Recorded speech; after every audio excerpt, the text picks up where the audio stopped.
Fala galera, tudo bem? Professor Felipe Costa aqui, professor de Física. Estamos aqui retornando com alguns vídeos para te ajudar nessa revisão, nessa reta final, as provas que você tende a prestar, né? Esses vestibulares militares. Então, vamos ao problema do dia. Vamos lá. Vamos então ao problema. O problema diz o seguinte: uma barra homogênea de comprimento L desliza ao longo de um plano horizontal e liso com velocidade v0, conforme mostra a figura. Em x igual a zero, a barra começa a penetrar em uma extensa região áspera de coeficiente de atrito μ. Sabendo que a gravidade local vale g, encontre o tempo para a barra atingir o repouso. Fiz aqui o desenho da situação inicial, do que está acontecendo, e você deve se atentar ao fato de que essa barra ela não é um corpo pontual. Então, à medida que ela começa a entrar nessa região áspera que possui atrito, a força de atrito vai atuar cada vez em uma porção diferente dessa barra, né? Então, eu vou fazer o desenho aqui da situação seguinte, de como é que vai ficar, ó. Então, a força de atrito vai estar atuando ao longo dessa porção aqui na barra. Então, essa porção, ela vai sofrer uma força normal, que depende de x. Você vai ter aqui a força peso dessa barra, que obviamente vai depender de x. E vamos ter aqui a força de atrito atuando nessa barra, que obviamente vai depender dessa distância, ok? Então vamos escrever a segunda lei de Newton para interpretar e identificar o que é que está acontecendo aqui, como é que deve ser esse movimento. Então vamos lá. Vai ficar o seguinte, ó. A força resultante é igual a massa vezes a aceleração. Então a força resultante que está atuando ao longo dessa barra do movimento é o Φ. Então menos Φ é igual a massa vezes a aceleração. Vou escrever a aceleração dessa forma, ok? A força de atrito vai ser calculada como sendo μ vezes a normal, que depende de x. Isso aqui é igual a massa vezes a aceleração. Acontece que essa força normal, como é que a gente calcula? Essa força normal, ela vai estar em equilíbrio com a força peso dessa porção. Então vai ficar assim, ó, menos μ vezes m de x vezes g é igual a massa total vezes a aceleração. Agora essa porção aqui, esse mx, como é que eu posso escrever esse mx em função dos parâmetros aqui fornecidos no problema? Bem, se você for analisar, perceba que a densidade ela é constante, é uma barra homogênea. Então, pelo fato da densidade ser constante, a gente tem a massa total dividido pelo comprimento, é a massa da porção identificada na figura, dividido pelo tamanho dessa porção identificada na figura, que é o x, ok? Então eu posso expressar aqui embaixo, ó, mx igual a massa total dividido pelo comprimento vezes x. E a partir de agora, eu posso pegar essa porção aqui de massa e substituir na nossa equação, né? Segunda lei de Newton. Então vai ficar aqui, ó, μ vezes a massa dividido pelo comprimento total vezes g vezes x é igual a massa total vezes a aceleração. Perceba que agora o mzinho eu posso cancelar. Então, quando eu simplifico, eu encontro que x dois pontos mais, passando esse termo aqui para o outro lado, né? X dois pontos mais μg sobre L, x é igual a zero. Opa, olha só o que encontramos aqui. Encontramos uma equação que ela é característica de um movimento harmônico simples de um MHS, né? A equação do MHS, ela corresponde a x dois pontos mais ômega ao quadrado x igual a zero. Nesse caso, para esse problema, esse termo aqui, ó, ele é o meu ômega ao quadrado. Então, eu posso escrever que o meu ômega ao quadrado, ele corresponde a μg dividido por L. Ou seja, o meu ômega vale raiz quadrada de μg sobre L. Mas vamos interpretar o que está acontecendo. Professor, eu ainda não entendi o que está acontecendo. Quando essa barra ela começa a entrar, a penetrar na região com atrito, ela passa a ter uma aceleração que ela é variável. Não é uma aceleração constante, é uma aceleração que depende da distância, que depende do x. Então, eu não posso dizer que a aceleração, que ela vai desacelerar de forma constante. Ela possui uma desaceleração similar de um movimento harmônico simples, de um sistema massa-mola.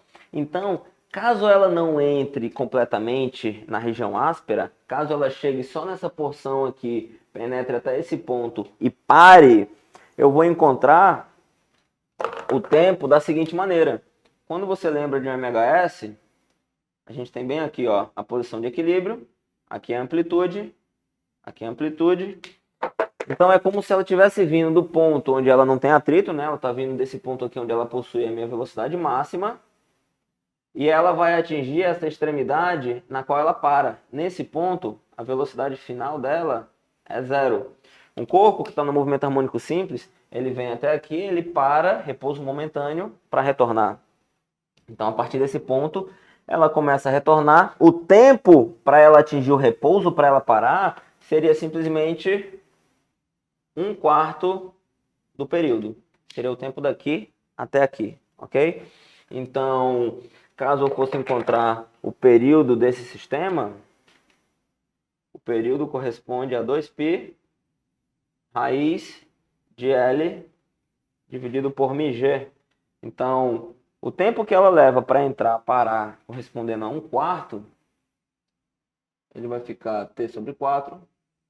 Então, o meu tempo fica π sobre 2 raiz de L dividido por μg.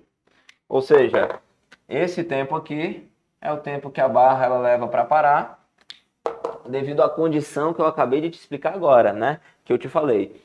Mas, Felipe, que condição é essa? Como é que a gente pode estender e encontrar mais informações e explorar mais desse problema?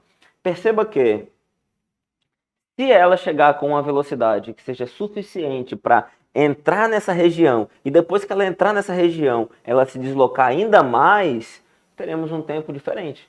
Teremos um tempo que ela vai levar para entrar nessa região, mais o tempo que ela vai se deslocar até parar.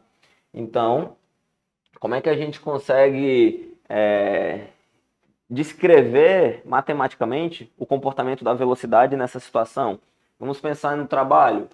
Por exemplo, ó, se você monta um gráfico, vou colocar aqui, ó.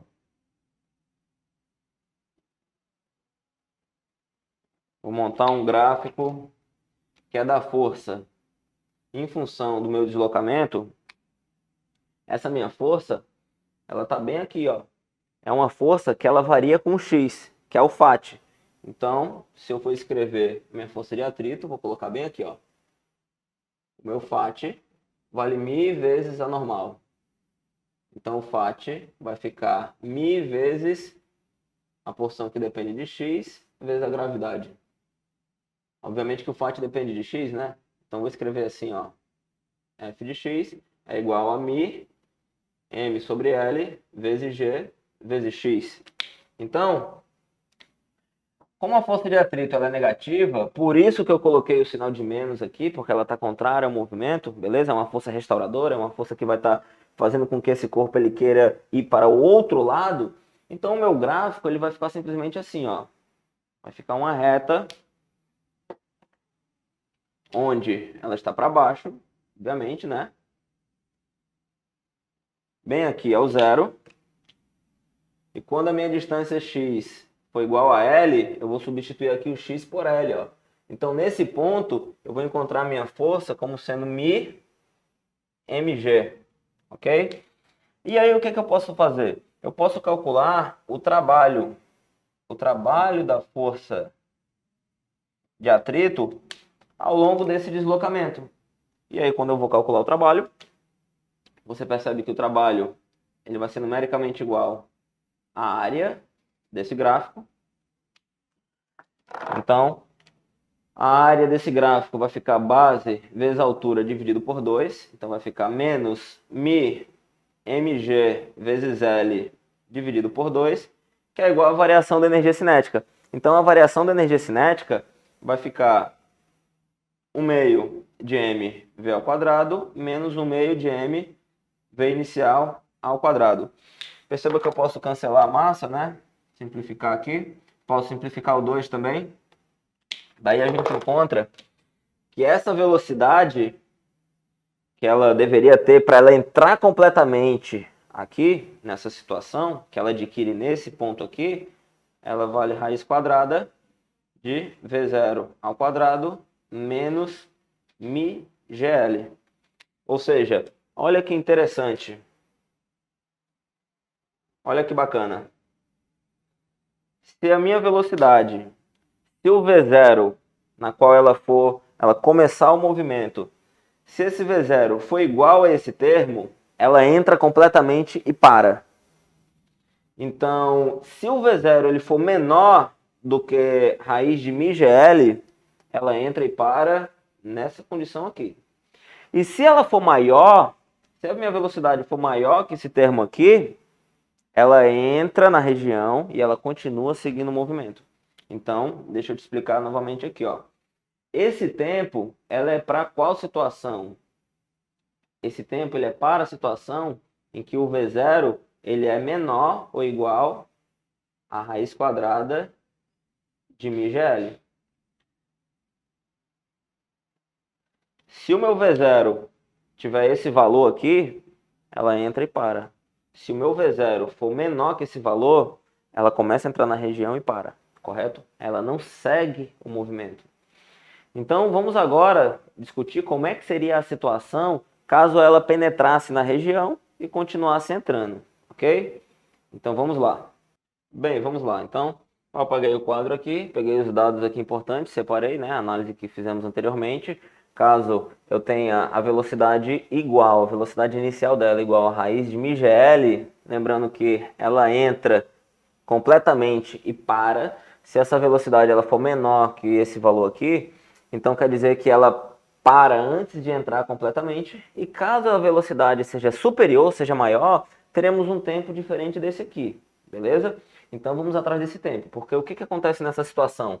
Ela demora um tempo para penetrar, para entrar nessa região e demora outro tempo para parar completamente. Depois que ela entra na região áspera e ela vai seguindo o movimento até ela parar, esse é o tempo 2. Nessa situação, quando a barra está completamente imersa na região áspera, a aceleração ela é constante, ela não muda mais. Então a gente pode encontrar esse tempo da seguinte maneira, olha só. Eu vou primeiro para ele porque ele é mais rápido, aqui ele é mais fácil, tá?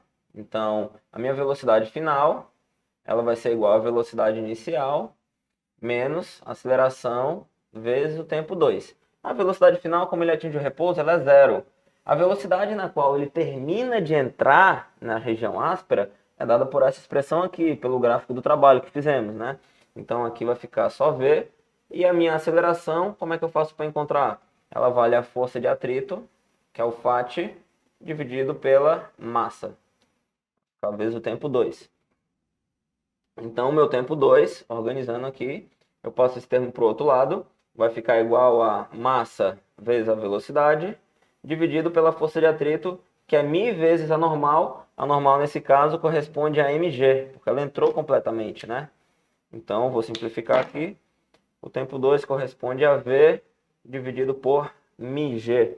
Ou seja, esse tempo 2, ele fica raiz quadrada de V0 ao quadrado menos μgl dividido por μg. Esse é o tempo na qual ela vai deslizando até parar, até atingir o repouso. Mas, professor, qual é o tempo na qual ela leva para entrar nesse processo na região, o tempo 1? O tempo 1 vai ser uma parte do MHS, vai ser uma parte do movimento harmônico simples, ok? Você pode fazer o seguinte, ó. Você pode pegar a equação do movimento, que seria x igual a A cosseno de ômega t mais φ0, para encontrar a equação. Vamos para as condições iniciais do problema, tá? Então eu vou fazer aqui para o meu tempo dessa equação igual a zero. O que eu vou encontrar para o t igual a zero? Quando o t é igual a zero, eu estou como se fosse na amplitude. É como se eu tivesse, ó, nessa parte aqui do meu movimento harmônico simples. Desculpa, eu estou na posição de equilíbrio, né? Falei amplitude, mas ó, eu estou nessa posição aqui. É como se ele estivesse iniciando aqui o movimento porque ele está com velocidade máxima, ok? Então, para t igual a zero, a gente está nesse ponto. Então, vai ficar zero igual a A vezes cosseno de... Isso aqui vai ficar zero. Então, temos só o φ0. Ou seja, concluímos daqui que o meu φ0 corresponde a 90 graus. Ou seja, π sobre 2 radianos, né? Então, a minha equação, que é x igual a cosseno de ômega t mais π sobre 2, eu posso escrever ela de uma forma um pouquinho diferente. Se eu abrir isso daqui, temos que x é igual a A, que multiplica, ó, cosseno de ômega t vezes cosseno de π sobre 2 menos seno de ômega t vezes seno de π sobre 2. E aqui, esse termo é 0 e esse termo é 1. Então, a minha equação vai ficar do tipo x igual a menos a seno de ômega t. Mas eu não estou interessado na posição, estou interessado na velocidade. Então, basta eu pegar essa equação e diferenciar ela em relação ao tempo. A minha velocidade seria dx dt. Então, o módulo da minha velocidade que eu estou interessado vai ficar... Eu vou tirar esse menos aqui, derivada do seno ao cosseno. Então, vai ficar ômega a vezes o meu cosseno de ômega t.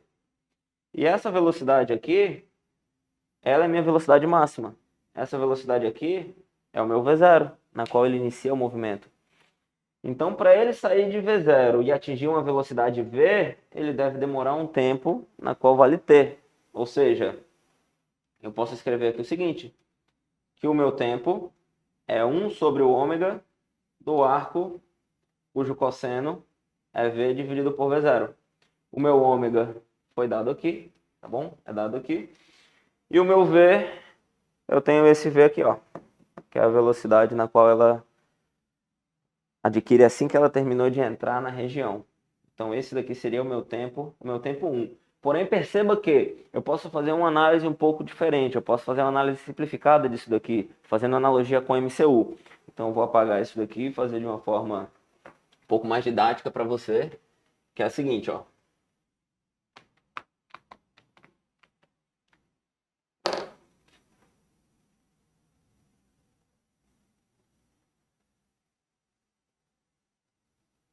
Bem aqui está o meu círculo do movimento circular uniforme, bem aqui está meu movimento harmônico simples. E o que está acontecendo? Essa barra, ela está partindo dessa posição do meio de equilíbrio e está vindo até algum ponto bem por aqui, assim, ó. Então, vamos lá. Ela vai ter um deslocamento aqui, que eu vou chamar de ômega t. Nesse ponto aqui, a minha velocidade, ela vale v0. É a velocidade máxima que ela possui. E quando ele estiver nesse outro ponto, a velocidade dela vale v. Então, se você observar, basta continuar do MCU, pegar minha componente do MCU aqui, ó. A minha componente, ela vale v0. Então, bem aqui é 90, aqui é 90 menos ômega t, bem aqui passa a ser meu ômega t. Esse ângulo deve ser 90 graus. E aqui no final, a gente tem o nosso ômega t. Ou seja, de forma muito mais rápida e simples, olha que interessante. Eu posso dizer que a minha velocidade, v, aqui em cima, é simplesmente o valor de v0 vezes cosseno de ômega t. De forma muito mais rápida, tá bom? Então, vai ficar assim, ó. V é igual a v0 vezes o cosseno de ômega t. Então, posso esse cara dividindo. V dividido por v0 é igual a cosseno de ômega t. E aí eu tenho que escrever o arco para escrever esse ângulo, né? Ômega t é igual ao arco, cujo cosseno vale v dividido por v0. Então, como esse tempo é o tempo 1, eu vou escrever bem aqui, ó. O meu tempo 1, ele vale 1 sobre o ômega, o arco, cujo cosseno vale v dividido por v0. Substituindo, isso aqui vai ficar raiz quadrada de L dividido por μg vezes o arco, cujo cosseno vale raiz quadrada de v0 ao quadrado menos μgl dividido por v0. Então, esse é o tempo 1. Ou seja, para a situação, para a condição, ó, para v superior a raiz quadrada de v0 ao quadrado menos μgl, o nosso tempo vai ser o tempo 1 mais o tempo 2. E quanto é que vale, Felipe? O tempo 1 mais o tempo 2? Ah, o tempo 1 está aqui, o tempo 2 está ali. Então vai ficar raiz quadrada de L dividido por μg vezes o arco, cujo cosseno corresponde a raiz quadrada de V0 ao quadrado menos μgl dividido por V0 mais o tempo 2, que é a raiz quadrada de V0 ao quadrado menos μgl dividido por μg. Então, essa daqui é a nossa resposta para a situação na qual acabamos de descrever. Perceba que o problema é muito interessante porque ele deixa aberto, né? Ele não coloca essa condição para você, você tem que perceber. Então, tenha em mente sempre que pode ser feita uma pergunta que tenha duas respostas. Se acontecer isso, então temos essa situação. E se acontecer aquilo, temos essa outra situação. Ou seja, resumindo, se a velocidade dessa barra não for suficiente para ela entrar e atravessar essa região aqui na qual ela começa a penetrar, ou seja, se ela não seja suficiente para entrar completamente, se ela tiver essa condição aqui, o tempo para a barra parar é esse. Se o tempo for suficiente para a barra entrar nessa região áspera e mesmo assim deslizar um pouquinho ainda, então o nosso tempo será esse aqui, beleza? Num problema aí, numa questão aberta, sugiro você escrever as duas respostas com as duas condições, ok? Bem, espero que eu tenha te ajudado. Vou ficando por aqui. Um grande abraço e até a próxima.